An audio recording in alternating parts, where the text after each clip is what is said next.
दिल्ली जांच की ब्लास्ट में अब मैडम एक्स और मैडम जेड की भी एंट्री हो गई। ये तो मैडम सर्जन है, इसको मैडम सर्जन करके बुला रहे थे, लेकिन ये मैडम एक्स और मैडम जेड कौन थी? जांच एजेंसियों को डॉक्टर शाहीन के कॉन्टैक्ट लिस्ट में 2 नंबर मिले। कॉन्टैक्ट लिस्ट में मैडम एक्स और मैडम जेड के नाम से इन्हें सेव किया गया था। शाहीन और मैडम सर्जन को दोनों नंबरों से निर्देश भेजे जाते थे। शाहीन ने मैडम एक्स को एक मैसेज भेजा था जिसमें लिखा था, आपने जो मेडिसिन मंगवाई थी वो इस हफ्ते पहुंच जाएगी। मैडम एक्स ने रिप्लाई में कहा था कि ऑपरेशन के लिए दवाई कम नहीं पड़नी चाहिए। मेडिसिन शब्द का इस्तेमाल विस्फोटक के लिए किया गया था और ऑपरेशन शब्द का इस्तेमाल आतंकी हमले का कोड वर्ड था। जांच एजेंसियों को शक है कि यह मैडम एक्स और मैडम जेड जैश ए मोहम्मद के सरगना मसूद अजहर की बहनें हो सकती हैं। आतंकी शाहीन को लेकर सूत्रों के हवाले से चौंकाने वाली जानकारियां सामने आ रही हैं। डॉक्टर शाहीन और जैश ए मोहम्मद मिलकर एक बड़ी साजिश को भारत में अंजाम देने वाले थे। दरअसल जैश ए मोहम्मद ने डॉक्टर शाहीन को ऑपरेशन हमदर्द की कमान सौंपी थी। नाम देख रहे हैं, ऑपरेशन हमदर्द। ऑपरेशन हमदर्द के तहत मुस्लिम लड़कियां और महिलाएं निशाने पर थीं। जैश ने इस ऑपरेशन के लिए 3 कैटेगरी बनाई थी। पहली कैटेगरी में आर्थिक रूप से कमजोर मुस्लिम महिलाओं को रखना था, उन्हें पैसे का लालच देकर दहशतगर्द बनाने का प्लान था। दूसरी कैटेगरी में मॉडर्न मुस्लिम महिलाओं को रखा गया था, इन्हें विदेश ले जाने और ऐशो आराम वाली जिंदगी का लालच देने का प्लान था। और तीसरी कैटेगरी में विचारों से कट्टरपंथी मुस्लिम महिलाओं को रखा गया था, क्योंकि इन्हें जिहाद के रास्ते पर लाना आसान था। दिल्ली ब्लास्ट की जांच की सबसे अहम कड़ी डॉक्टर शाहीन ही है। आतंकियों की भर्ती से लेकर फंडिंग तक सब कुछ डॉक्टर शाहीन यानी मैडम सर्जन देख रही थी। डॉक्टर शाहीन की कुंडली खंगालने पर जांच एजेंसियों को पाकिस्तान का कनेक्शन मिलने की भी बात सामने आ रही है। यह खुलासा हुआ है कि शाहीन 3 बार पाकिस्तान जा चुकी है। आतंकी डॉक्टर शाहीन के पास एक नहीं 3-3 पासपोर्ट हैं। डॉक्टर शाहीन 6 बार विदेश जा चुकी है। खुलासा हुआ है कि साल 2013 में कानपुर में नौकरी छोड़ने के बाद डॉक्टर शाहीन थाईलैंड गई थी। जांच के दौरान आतंकी शाहीन के कुल 7 बैंक खातों का पता चला है। शाहीन के बैंक अकाउंट से 7 साल में 1,55,00,000 रुपए का लेन देन हुआ है। जांच एजेंसियां पैसों के सोर्स का पता लगाने में अब जुटी हैं। 3 खाते कानपुर में और 2 लखनऊ में और दिल्ली में। दिल्ली ब्लास्ट की एक कड़ी को जोड़ने के लिए आज जांच एजेंसियां हरियाणा के नूह जिले में भी गईं। यहीं की हिदायत कॉलोनी में आतंकी उमर किराए के मकान में रहता था। उमर के कमरे में बॉम्ब स्क्वाड की टीम पहुंची और तलाशी ली। सूत्रों के मुताबिक कमरे से संदिग्ध विस्फोटक सामग्री और कुछ उपकरण बरामद हुए। यह भी खुलासा हुआ है कि इस मकान में पहले एक महिला भी रहती थी, जो अब गायब हो गई है बताया जा रहा है। उसकी तलाश भी की जा रही है। इलाके में सीसीटीवी फुटेज खंगाले जा रहे हैं और आसपास के लोगों से लगातार पूछताछ की जा रही है। यानी इधर दिल्ली ब्लास्ट की ताबड़तोड़ जांच आगे बढ़ रही, कोई भी मिसिंग लिंक न रहे इसको सुनिश्चित किया जा रहा है। लेकिन उधर बॉस दिल्ली ब्लास्ट पे पॉलिटिक्स हो रही है। कांग्रेस और इंडी गठबंधन के नेता इस ब्लास्ट को लेकर जो नैरेटिव चला रहे हैं, आप सुनेंगे तो माथा पीट लेंगे कि क्या लोग हैं ये लोग। ब्लास्ट को इलेक्शन से जोड़ा जा रहा है। ब्लास्ट के पीछे आरएसएस का हाथ होने का झूठ फैलाया जा रहा है। ब्लास्ट को कश्मीरियों पर जुल्म और 370 हटाने की साइड इफेक्ट की तरफ पेश किया जा रहा है। इन आतंकियों को कठपुतली और भटके हुए नौजवानों की तरह दिखाने की कोशिश हो रही है। टेरर मॉड्यूल में डॉक्टरों के पकड़े जाने पर उसका ठीकरा भी मोदी सरकार और हिंदू मुस्लिम पॉलिटिक्स पर फोड़ा जा रहा है। आप सुनिए कांग्रेस के नेता हुसैन दलवाई कैसे इस ब्लास्ट में आरएसएस यानी संघ की जांच करने की बात कर रहे हैं और इसे इलेक्शन से जोड़ रहे हैं। दिल्ली में आरएसएस का हाथ है कि नहीं मैं बोलूंगा नहीं, लेकिन जो हिंसावादी हैं उनकी सबकी जांच होनी चाहिए और उनके खिलाफ कार्रवाई होना चाहिए। इलेक्शन आने के बाद बराबर बमकांड क्यों होता है, ये इसका भी जांच होनी चाहिए। दूसरा ऐसा है कि जिस ढंग से कश्मीर में अन्याय हो रहा है उसका भी परिणाम कुछ होगा।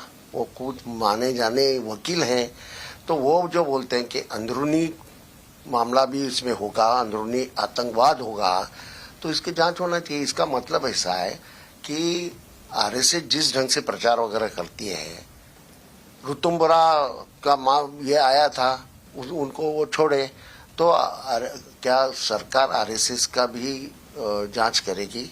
ये हमारा सवाल है। नहीं, आपका सवाल क्यों है? किसने आपसे बोला कि सवाल पूछो? घर में खाली बैठे बैठे कोई काम नहीं है, यहां देश पर अटैक हो रहा है और कई हमले रोके जा रहे हैं, और उसके बाद ये लोग बैठ के क्या आरएसएस का हाथ है?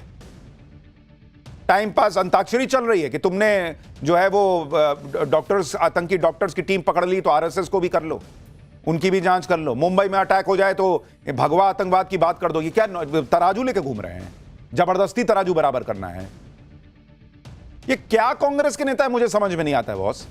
कह रहे कश्मीर में जो होगा उसका रिएक्शन तो होगा। हर चीज का एक बहाना निकाल लेते हैं कि कश्मीर में कुछ हो रहा है, उसके लिए आतंकी हमला हो रहा है। कश्मीर में रिकॉर्ड टूरिज्म हो रहा है, लोग नोट छाप रहे हैं, तब उसका क्या? हुसैन दलवाई ठीक वैसा ही नैरेटिव चलाने की कोशिश कर रहे हैं जैसा 26/11 मुंबई हमले के बाद कांग्रेस के नेताओं ने हिंदू आतंकवाद की थ्योरी फैलाने की कोशिश में की थी। कांग्रेस के नेता इस तरह की बातें करते हैं, फिर जब चुनाव में जनता मुंह फिर लेती है तो कहते हैं वोट चोरी हो गया। अरे बॉस, पब्लिक का सेंटीमेंट समझते नहीं है। ब्लास्ट पर इसी तरह की पॉलिटिक्स जम्मू कश्मीर की पूर्व सीएम महबूबा मुफ्ती कर रही हैं। महबूबा मुफ्ती दिल्ली ब्लास्ट को 370 हटाने का साइड इफेक्ट बताकर जस्टिफाई करने की कोशिश कर रही हैं। सुनिए जरा मैडम को। मैं सिर्फ यही कहना चाहती हूँ मरकजी सरकार से, आपने बहुत तबाही मचाई 2019 के बाद, आपने बहुत पकड़ दकड़ का माहौल यहाँ शुरू किया, बहुत ज्यादती कर रहे हैं आप। हर चीज के लिए पीएसए, हर चीज के लिए यूएपीए, ये जो दहशत का माहौल आपने बनाया। आपने दुनिया को बोला कश्मीर में सब ठीक हो गया, मगर आप देखिए कश्मीर का मुसीबत जो हमारी थी वो परसों रेड फोर्ट, लाल किले के सामने बोल पड़ी। आपने वादा किया था कि आप जम्मू कश्मीर को सेफ बनाओगे, मगर आपने यहाँ की सेफ्टी तो दूर की बात है, आपने तो दिल्ली को भी अनसेफ कर दिया। जब जम्मू कश्मीर में नौजवान पढ़ा लिखा डॉक्टर अपने ऊपर आरडीएक्स बांध के अपनी जान उड़ाएगा, उसके साथ कई लोगों को उड़ाएगा, तो मुल्क में तो कोई सेफ्टी नहीं है। आप तो सिर्फ हिंदू मुस्लिम करते रहोगे, आपको बेशक वोट मिलेगा, मगर मुल्क कहां जाएगा? इनको मुल्क की चिंता हो रही है। कह रहे हैं हिंदू मुस्लिम करते रहोगे आप खाली मुस्लिम कर रही हैं, वो नहीं दिख रहा है आपको? आतंकी को भी आप जो है वो जस्टिफाई कर रही हैं कि कश्मीर में ये हो रहा है तो डॉक्टर जो है वो आरडीएक्स लेके उड़ गया, कहां सेफ है। कोई भी आतंकी हमले के पीछे आप उसकी वजह कैसे तलाश सकती हैं बॉस? सारी तकलीफ जो है वो कश्मीर में ही हो रही है, दुनिया में, देश में और कहीं कोई तकलीफ नहीं है। कोई फट रहा है क्या? डॉक्टर बने बैठे हैं लोग, आके फीस दे रहे हैं कि मेरा इलाज करो। कौन सी इनको तकलीफ हो रही है, मुझे समझ में नहीं आ रहा है। जिस ब्लास्ट ने पूरे देश को दर्द दिया, उस ब्लास्ट को कश्मीर की मुसीबत बताकर महबूबा मुफ्ती एक तरह से पाकिस्तान को ही तो क्लीन चिट दे रही हैं। महबूबा मुफ्ती का आरोप है कि मोदी सरकार ने कश्मीर को अलग थलग कर दिया। आप सेना प्रमुख को सुन लीजिए, उन्होंने बताया कि कैसे कश्मीर में आतंक पर नकेल कसी गई, कैसे कश्मीर में बदलाव आया, जिससे पाकिस्तान से सप्लाई होने वाले आतंक पर बहुत हद तक रोक लगी। 5 दिसंबर 2019 से आज जो है बहुत ज्यादा बदलाव आया। सबसे बड़ा बदलाव ये आया कि एक मोहतरमा थी, मुझे याद है उस वक्त मेरे पास आई थी जब मैं नदर आर्मी कमांडर था, तो उन्होंने बताया था कि उसके पहले क्या होता था, जब स्कूल के प्रिंसिपल बोलते थे कि बच्चे कल स्वतंत्रता दिवस है तो देश के झंडे का चित्र बना के लेके आना, तो वो घर जाके पूछते थे मम्मी कौन से देश का चित्र बनाना है झंडे का। लेकिन 5 अगस्त 2019 से सबसे बड़ी बात यह हो गई कि हमें पता है कि भारत के झंडे का ही चित्र बना के लाना है। तो जो पॉलिटिकल क्लैरिटी हमको बोलते हैं वो एक बहुत बड़ी आ गई। जहां तक आप जायजा लें कि आतंकवाद का क्या है, आतंकवाद भी बहुत ज्यादा गिरावट आई है। यहां तक कि अभी इस बार तकरीबन में 31 मिलिटेंट मारे हैं, टेररिस्ट मारे हैं, जिसमें कि महबूबा मुफ्ती कोई अकेली नहीं है। फारूक अब्दुल्ला भी ब्लास्ट पर पॉलिटिक्स कर रहा है। फारूक अब्दुल्ला तो जम्मू कश्मीर में स्टेटहुड की बात करते करते उसमें पाकिस्तानी मुनीर की भी बात करने लग गए। जिम्मेवार नहीं है इस चीज के, जो जिम्मेवार है उनसे पूछे क्यों इन डॉक्टरों को ऐसा क्या हुआ कि इन लोगों को यह रास्ता इख्तियार करना पड़ा, क्या वजह थी? It needs a thorough study and investigation. मुझे ये हिंदुस्तान की हुकूमत से एक पूछना पड़ेगा, क्या हमारा फैसला फील्ड मार्शल आसिफ मुनीर साहब को करना है? क्या वो फैसला करेंगे कि हमारा स्टेटहुड कब आएगा? इसका जवाब देना मुल्क को। ये तो उनके इशारों पे चल रहे हैं, मुझे दिखता है। इन सब को किसी तरीके से यह दिमाग में भर देना है कि बेचारा आतंकी, उस पर क्या बीती होगी कि बेचारा आतंकी बन गया। अरे कुछ भी बीत जाए बॉस, कुछ भी बीत जाए, कैसे दूसरों को मार सकते हो भाई? और उसको ये लोग जस्टिफाई कर रहे हैं ये बोल के कि भाई उसकी वजह देखिए कि क्या हुआ होगा। अरे उसके दिमाग में भरा हुआ है कि बाबरी मस्जिद गिर गई, उसको ईंट पत्थर की बनी बाबरी मस्जिद गिरना दिखता है, उसके बम से हाड़ मांस का इंसान फट गया ये नहीं दिख रहा है। और ऐसे आदमी के पीछे हम देखने चलें कि वो क्यों आतंकी बना। ये लोग खुद, इनके घर में कितने आतंकी बने, इनके यहां घर में, इसका मतलब कोई तकलीफ नहीं है। ये भी तो जम्मू कश्मीर में रह रहे हैं, इनका बेटा तो सीएम की कुर्सी पे बैठा है, दूसरे का बेटा आतंकी क्यों बन गया, इसकी वजह तलाशी, बेचारा तकलीफ में रहा होगा। पाकिस्तान के इशारों पर पढ़े लिखे डॉक्टर आतंकी साजिश रचने में लगे थे, लेकिन ब्लास्ट पर पॉलिटिक्स के चक्कर में कांग्रेस नेता इसके लिए भी पीएम मोदी को जिम्मेदार ठहरा रहे हैं। और पाकिस्तान को कैसे कवर फायर दे रहे हैं, सुनिए जरा। वो पढ़ा लिखा नौजवान जिसने एमबीबीएस किया है, जिसने एमडी किया है, जो आराम के साथ अपनी कोठी में रह सकता है, जो आराम के साथ अपनी परिवार में पूरी जिंदगी गुजार सकता है, वो आतंक का रास्ता क्यों अपना रहा है? किन हालात ने मजबूर कर दिया उसको कि वो बमों से खेलने लगे?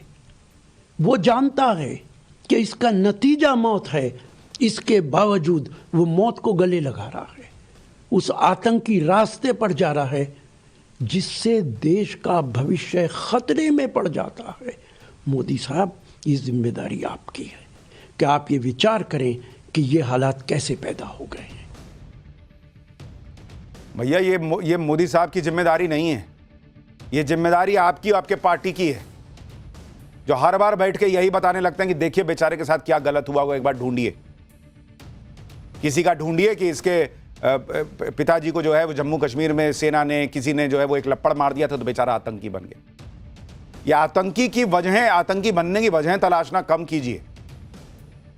140 करोड़ लोगों का देश है,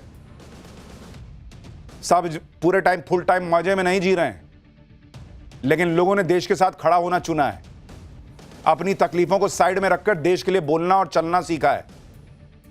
तकलीफ जिसके जीवन में आएगी वो आप कह रहे हैं कि देखिए बेचारा आतंकी काहे बना, चेक कीजिए, आप ही की गलती है।